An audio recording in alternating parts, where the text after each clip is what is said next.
Hello दोस्तों, कैसे हो आप सब। मैं कुमार हीरो सर आप सभी को अपने इस यूट्यूब चैनल पर एक बार फिर से स्वागत करता हूं। और आज हम आप लोगों को वेक्टर चैप्टर में एक्सरसाइज का क्वेश्चन आंसर करेंगे। और वह एक्सरसाइज है आपका 10.1, यानी कि यह पहला एक्सरसाइज ही है वेक्टर चैप्टर का, जिसमें कि हम आपको पहले से थ्योरी का क्लास करा दिया है। उसका वीडियो अपलोड है, जाकर आप पहले उस वीडियो को देख लीजिएगा, तब जाकर आप 10.1 एक्सरसाइज का क्वेश्चन आंसर करेंगे, जिससे कि आपको आसानी से हर एक क्वेश्चन को समझने में कोई दिक्कत भी ना हो और आपको आसानी से समझ में भी आ जाएगा। तो चलिए इस वीडियो में हम स्टार्ट करते हैं 10.1 का क्वेश्चन आंसर। उससे पहले अगर आप मेरे वीडियो पर नए हैं तो प्लीज़ मेरे वीडियो को लाइक ज़रूर कर दीजिएगा अगर आपको अच्छा लगे तो, और मेरे चैनल को सब्सक्राइब कर बेल आइकन को भी प्रेस कर लीजिएगा, जिससे कि आपको न्यू वीडियो आसानी से मिलते रहे। तो चलिए देखते हैं कि आप एक्सरसाइज 10.1 में क्वेश्चन को कैसे बनाएंगे। तो पहला नंबर क्वेश्चन आप लोग पहले पढ़ लीजिए। पहला नंबर क्वेश्चन आपका, उत्तर से 30 डिग्री पूर्व में 40 किलोमीटर के विस्थापन का आलेख निरूपण कीजिए। यानी कि आपको पहले नॉर्थ साउथ ईस्ट वेस्ट यानी उत्तर पश्चिम पूरब दक्षिण के बारे में आपको पता होना चाहिए कि कैसे हम लोग ग्राफ पर प्लॉट करते हैं। तो देखिए पहले आप इस ग्राफ को अच्छा से समझ लीजिए कि ये आपका नॉर्थ है और ये आपका नॉर्थ के सामने होगा, देख लीजिए दिख रहा है ना, साउथ है, और इधर है ईस्ट और इधर है वेस्ट। ये हमेशा आप इसी तरह से ड्रॉ करेंगे, ईस्ट वेस्ट यानी कि पूर्व पश्चिम और उत्तर और दक्षिण। और यहाँ पर कह क्या रहा है कि उत्तर से, यानी कि ये जो नॉर्थ है, नॉर्थ से आपको पूर्व जाना है, पूर्व की तरफ, नॉर्थ से किधर, ईस्ट की तरफ जाना है। कितना किलोमीटर? 40 किलोमीटर जाना है। तो इधर से हम 40 किलोमीटर, यानी कि यहाँ से हम 40 किलोमीटर यहाँ गए। तो मान लीजिए कि ये जो रेखा आपको दिख रहा है, इसका लेंथ कितना है? 40 किलोमीटर। और कितना डिग्री के साथ जाना है? तो 30 डिग्री के साथ। तो इससे सपोज कीजिए कि ये तो पूरा अगर मिलाते हैं तो 90 डिग्री बनता है। तो 90 डिग्री यानी कि 30 डिग्री हमको बनाना है। तो कुछ इस तरह से आप अप्रॉक्स खींच सकते हैं कि यह 30 डिग्री का कोण बना किसके साथ है? उत्तर से पूर्व की तरफ में। तो इस तरह से आप आसानी से इसका ग्राफ खींच सकते हैं। यही चीज़ अगर 60 डिग्री होता है तो थोड़ा सा और इधर का में झुका देते, और 45 डिग्री होता है तो इस दोनों के बीच में हम रेखा खींच देते हैं। तो इस तरह से आप पहला क्वेश्चन आसानी से आलेख इसका निरूपित कर सकते हैं। ठीक है, तो आपको कुछ नहीं करना था इस क्वेश्चन में, आपको बस यही करना था कि 40 किलोमीटर आपको एक उत्तर से पूर्व में एक रेखा खींचना था जो 40 किलोमीटर हो, और उसका जो डायरेक्शन है वह 30 डिग्री अलॉन्ग है, मतलब 30 डिग्री से झुका हुआ है किसके साथ? उत्तर से। ठीक है, यानी कि नॉर्थ से। तो ये पहला नंबर क्वेश्चन था। तो पहला नंबर क्वेश्चन आप लोगों को समझ में आ गया होगा, बस आपका इसका ग्राफ खींचना था। दूसरा नंबर क्वेश्चन देखिएगा गौर से, पहले दूसरा नंबर क्वेश्चन को आप पढ़ लीजिए। निम्नलिखित मापों को अदिश एवं सदिश के रूप में श्रेणीबद्ध कीजिए। यानी कि जो आपका क्वेश्चन दिया गया है उसमें आपको बताना है कि कौन सा स्केलर क्वांटिटी है और कौन सा वेक्टर क्वांटिटी है। तो पहले आप लोग अपने बुक से इंग्लिश हो या हिंदी हो क्वेश्चन जरूर पढ़ लीजिएगा, जिससे कि आपको ये सब समझ में भी आ जाएगा। तो देखिए पहला नंबर आपसे क्वेश्चन पूछा जा रहा है 10 kg, यानी कि 10 kg बताना है कि यह वेक्टर है या स्केलर है, मतलब सदिश है या अदिश है। तो आप सोचिए कि 10 kg में डायरेक्शन नहीं होता है, तो डायरेक्शन जिसमें नहीं होगा, मतलब दिशा जिसमें नहीं होगा वह अदिश होगा। तो यह अदिश राशि है। ठीक है, क्योंकि इसमें सिर्फ परिमाण है यानी कि मैग्नीट्यूड है, लेकिन बट इसमें जो डायरेक्शन यानी दिशा चाहिए वो दिशा नहीं है। उसके बाद 2 मीटर उत्तर पश्चिम, यानी कि 2 मीटर नॉर्थ एंड वेस्ट है। तो 2 मीटर है, तो ये बताइए 2 मीटर तो आपका लेंथ हो गया, और इसका डायरेक्शन भी दिया गया है। क्या डायरेक्शन है? कि उत्तर पश्चिम। तो डायरेक्शन भी दे दिया है और मैग्नीट्यूड भी दे दिया है, तो यह क्या है? सदिश है। ठीक है, अब अगला क्वेश्चन है आपका 40 डिग्री। तो 40 डिग्री में डायरेक्शन तो नहीं होता है, तो इसीलिए हम इसको क्या बोलेंगे? अदिश बोलेंगे। और उसके बाद है 40 वाट। तो 40 वाट में भी आप डायरेक्शन नहीं होता है, सिर्फ मैग्नीट्यूड है, तो यह अदिश राशि है। उसके बाद 10 टू दी पावर -19 कूलम्ब। तो यह भी एक चार्ज है, यानी कि 10 के पावर -19 कूलम्ब जो है ये चार्ज है। तो इसमें डायरेक्शन नहीं होता है, सिर्फ और सिर्फ मैग्नीट्यूड है, तो यह अदिश राशि है, यानी कि स्केलर क्वांटिटी है। उसके बाद नेक्स्ट 20 मीटर प्रति सेकेंड स्क्वायर। तो 20 मीटर प्रति सेकेंड स्क्वायर जो है, मीटर मतलब दूरी मैग्नीट्यूड भी है और इसका दिशा भी है, तो इस तरह से यह क्या है, सदिश है। यानी 20 मीटर प्रति सेकेंड स्क्वायर त्वरण का होता है, एक्सीलरेशन का, तो इसलिए हम इसको क्या बोलेंगे। और जानते हैं कि उसमें मैग्नीट्यूड और डायरेक्शन दोनों होता है, तो यह वेक्टर क्वांटिटी है यानी कि सदिश है। ठीक है, तो बस आपको 2 नंबर क्वेश्चन में करना क्या था कि कौन सा सदिश है और कौन सा अदिश है, यह बस आपको बताना था। तो आप लोगों को 2 नंबर समझ में आ गया होगा। तो अब हम लोग 3 नंबर पर आते हैं, और 3 नंबर क्वेश्चन पहले पढ़ लीजिए, इंग्लिश हो या हिंदी में हो। और निम्नलिखित को अदिश एवं सदिश राशियों के रूप में श्रेणीबद्ध कीजिए।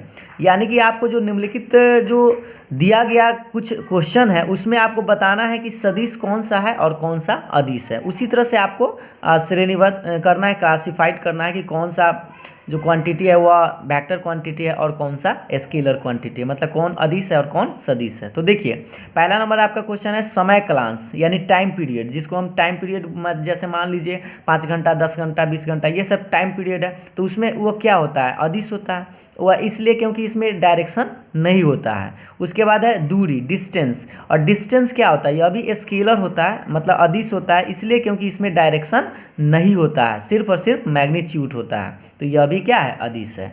नेक्स्ट क्वेश्चन देखिएगा, नेक्स्ट क्वेश्चन है आपका फोर्स यानी कि बल। और बल क्या होता है, बल में आप लोगों को पता होगा 2 चीज़ होता है, मैग्नीट्यूड भी होता है और डायरेक्शन भी होता है, मतलब कि परिमाण भी होता है और दिशा भी होता है। तो इसको हम लोग सदिश कहेंगे यानी कि वेक्टर बोलेंगे। उसके बाद है अगला वेग, और वेग तो आप जानते हैं कि इसमें दिशा भी होता है और मैग्नीट्यूड भी होता है, तो यह भी क्या है, सदिश है। और कार्य, कार्य क्या है, कार्य में दिशा नहीं होता है, सिर्फ और सिर्फ मैग्नीट्यूड होता है, इसीलिए यह क्या, कौन सी राशि है, अदिश राशि है यानी कि स्केलर क्वांटिटी है। तो इस तरह से आप पढ़े भी होंगे, बहुत सारे एग्जाम्पल्स के रूप में आप इस सब बता भी दिए थे हम आपको पहले भी कि कौन कौन राशि जो है वेक्टर होता है और कौन कौन राशि स्केलर होता है। तो आप ये सब क्वेश्चन आसानी से बना भी लिए होंगे पहले से भी। तो अब हम लोग बढ़ते हैं नेक्स्ट क्वेश्चन यानी कि क्वेश्चन नंबर 4 की ओर। तो देखिएगा, पहले 4 नंबर बनाने के लिए पहले आप आकृति को देख लीजिए अच्छा से। तो यानी जो पिक्चर दिया गया है, यह जो पिक्चर आपको दिख रहा है यह एक स्क्वायर है यानी कि वर्ग है। एक वर्ग में निम्नलिखित सदिशों को पहचानना है, यानी कि यह जो पहले आपको फिगर दिया गया है तो आपको पहचानना है सआदिम सदिश, समान सदिश, संरेख परंतु असमान, यानी कि कोई इनिशियल वेक्टर्स आपको पहचानना है, और एक इक्वल वेक्टर्स, और एक संरेख यानी कि कोलिनियर बट नॉट इक्वल। ठीक है, तो ये फिगर में से आपको ये तीनों का मान बताना है। तो पहले आपको करना क्या है, सआदिम सदिश किसे कहते हैं से आपको पता होना चाहिए। वैसा 2 या 2 से अधिक वेक्टर जिसका प्रारंभिक बिंदु एक के हो, मतलब एक ही जगह से जाता हो। तो गौर से इस फिगर को देखिए, एक यहाँ से लेके यहाँ तक गया और एक यहीं से इधर आया है। तो आप गौर से देखिए, ये दोनों वेक्टर को आप गौर से देखेंगे तो दोनों एक ही जगह से गया है, और जब एक ही जगह से 2 या 2 से अधिक सदिश गया तो उसको हम लोग क्या बोलते हैं, सआदिम सदिश। तो वेक्टर ए और वेक्टर डी जो है इसको हम लोग सआदिम सदिश के नाम से जानेंगे, क्योंकि दोनों वेक्टर का प्रारंभिक बिंदु जो है एक ही है।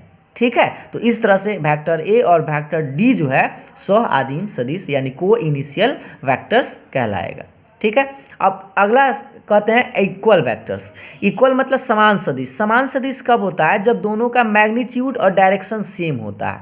यानी कि गौर से देखिए, इसका और इसका मैग्नीट्यूड तो सेम था बट डायरेक्शन तो सेम नहीं था, तो इसको हम तो नहीं कहेंगे। अब इसके सामने देखिए, वेक्टर ए और वेक्टर सी, गौर से देखिए कि इसका डायरेक्शन भी इधर है और इसका भी डायरेक्शन इधर, लेकिन इसका डायरेक्शन उल्टा है। तो इस दोनों वेक्टर्स को आप इक्वल वेक्टर्स नहीं कह सकते। लेकिन अब इस वेक्टर दोनों को देखिए, इसका डायरेक्शन इधर आया, इसका भी डायरेक्शन इधर आया, यानी कि दोनों का डायरेक्शन सेम एक तरफ जा रहा है, और दोनों का मैग्नीट्यूड तो बराबर ही है क्योंकि ये वर्ग है, और वर्ग में आप जानते हैं चारों भुजा क्या होता है, बराबर होता है। तो हम इक्वल वेक्टर्स किसको बोल सकते हैं, वेक्टर बी और वेक्टर डी को। तो इक्वल वेक्टर्स में आंसर आएगा वेक्टर बी और वेक्टर डी। ठीक है, अब उसके बाद हमको नेक्स्ट नंबर चाहिए, संरेख होना चाहिए, मतलब कोलिनियर होना चाहिए लेकिन इक्वल नहीं होना चाहिए। तो गौर से देखिए, ये तो इक्वल है तो इसको छोड़ देंगे। अब इसको गौर से देखिए, ए और सी को, तो ए और सी पैरेलल दिख रहा है क्योंकि आप ये स्क्वायर है तो ये पैरेलल तो है, ये समानांतर जिसको बोलते हैं। अगर ये पैरेलल है तो अब गौर से देखिए, इसका डायरेक्शन इधर है इधर जा रहा है और इसका डायरेक्शन इधर जा रहा है। तो डायरेक्शन से तो मतलब नहीं होता है संरेख में। संरेख में आपको हम बताए थे कि दोनों का सिर्फ और सिर्फ क्या बोलते हैं पैरेलल होना चाहिए, दोनों एक दूसरे के क्या हो, पैरेलल हो। तो गौर से देखिए, ये वेक्टर और ये वेक्टर एक दूसरे के पैरेलल है तो ये संरेख है, संरेख है ना। और इक्वल तो नहीं है क्योंकि इसका डायरेक्शन अपोजिट है तो इक्वल नहीं है। तो इसलिए हम वेक्टर ए और वेक्टर सी को बोलेंगे संरेख है परंतु असमान है। ठीक है, इक्वल नहीं है मतलब बराबर नहीं है। समझ में आ गया होगा ना। तो अब हम लोग लास्ट क्वेश्चन देखते हैं, क्वेश्चन नंबर 5। देखिएगा ध्यान से। क्वेश्चन नंबर 5 है, निम्नलिखित का उत्तर सत्य अथवा असत्य के रूप में दीजिए। यानी कि कौन सा सत्य है और कौन असत्य है ये आपको बताना है, कौन सा ट्रू है कौन सा फॉल्स है ये आपको बताना है। तो गौर से देखिए, पहला नंबर क्वेश्चन है आपका, वेक्टर ए तथा माइनस वेक्टर ए संरेख है। तो आपको पता होगा कि वेक्टर ए और माइनस वेक्टर ए क्या होता है। जैसे मान लीजिए कि ये वेक्टर ए है और माइनस वेक्टर ए क्या होगा, इसका डायरेक्शन उलट देंगे कि ये जो वेक्टर आपको दिख रहा है वेक्टर ए है और इसका माइनस वेक्टर ए क्या होता है, इसी का डायरेक्शन बस हम उलट देते। तो सोचिए वेक्टर ए और माइनस वेक्टर ए जो है कोलिनियर होता है यानी कि संरेख होता है। तो ये सही बात है। ठीक है, तो इसी को हम लोग ट्रू यानी कि सत्य कहेंगे। नेक्स्ट नंबर क्वेश्चन है आपका, दो संरेख सदिशों का परिमाण सदैव समान होता है। तो गौर से देखिए, दो संरेख सदिश का परिमाण सदैव समान होता है कि नहीं, इस बात को हम बताते हैं ऐसे। जैसे मान लीजिए कि दो संरेख सदिश का है ना, तो मान लीजिए वेक्टर ए है, ये है और ये वेक्टर है। तो देखिए गौर से देखिए, दोनों तो एक दूसरे के पैरेलल है, बट क्या इसका मैग्नीट्यूड हमेशा बराबर है, नहीं ना है। तो मैग्नीट्यूड से तो मतलब इसका नहीं है। तो ये क्या है कि वेक्टर ए है और ये वेक्टर बी है, तो इसको हम लोग कोलिनियर तो कहेंगे। वेक्टर ए और वेक्टर बी कोलिनियर है, संरेख है, बट ये जरूरी तो नहीं है कि दोनों का लंबाई हमेशा बराबर हो।